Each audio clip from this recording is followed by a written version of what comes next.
নমস্কাৰ। আমাৰ লগত আছে গিৰীশ গগৈ।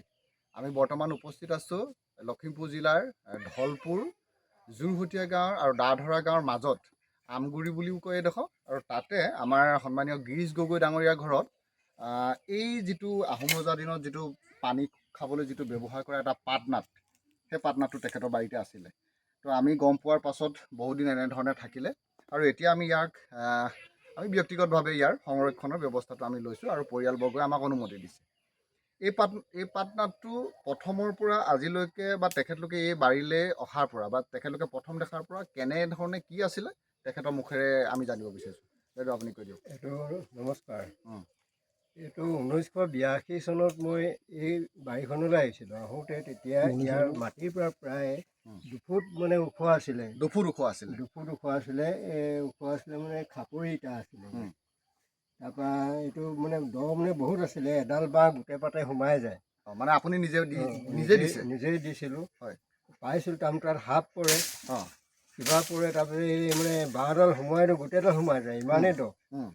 তাৰপিছত এই কোনোবাই চাবলৈ আহে, কপিদা মাৰি দিয়ে, সেই কাণৰ ইটাবিলাক তেনেকৈ ভাঙোতে ঠাই মাৰি দিলে। এনেই ভাঙোতে এতিয়া মাটি লেভেল পাই গ'ল এই বস্তুটো। এতিয়া সেই তেনেকৈ আছে আজি বহুত বছৰ হ'ল। মই 82 চনতেই ইয়ালৈ আহিছিলোঁ। 82 চনত অহা? 82 চনতে আহিছিলোঁ। আহি পেলাই তেতিয়াৰ পৰাই আছে, কিন্তু ওপৰৰ এই 2 ফুটটো নাই এতিয়া।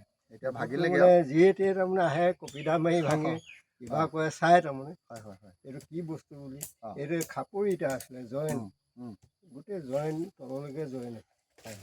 তাৰপিছতে এইটো কি, এইটো কাষতে যিটো পুখুৰীবিলাক আছে, পুখুৰী এইটো পাৰ আছিলে ন? এইটো পাৰ আছিলে। পাৰটো যেতিয়া মই মানে কোৰমাই সমান কৰিছিলে এইটো পথাৰ কৰিবলৈ, তেতিয়া ইয়াত এনেকুৱা ধৰণৰ বস্তু ওলাইছিলে, তাৰমানে কাঁহৰ, পিতলৰ এনেকুৱা ভগা চিগা, কিন্তু ভাল নহয়, এনেকুৱা দীঘল দীঘল লোটাবিলাকৰ। তাৰপিছত আকৌ ভাঙৰ চিলিম, মানে এনেকুৱা সেইবোৰ মাটি ওলাইছে।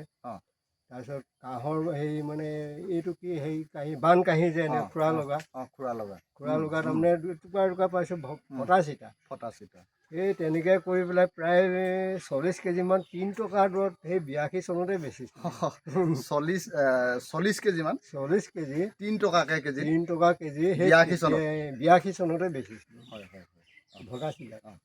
ঠিক আছে, সেইখিনি যোৱা কথাখিনি গ'ল। এতিয়া আমি ব্যক্তিগতভাৱে সংৰক্ষণৰ দায়িত্বটো লৈছোঁ। এতিয়া আপোনালোকৰ পৰাতো অনুমতি আছে বুলি ক'লে, কিন্তু ভিডিঅ'টোত আপুনি কৈ দিয়ক যে এইখিনি আপোনালোকে কৰাৰ কাৰণে আপোনালোকক ধন্যবাদ মই জ্ঞাপন কৰিছোঁ বাৰু দেই। ঠিক আছে, হ'ব।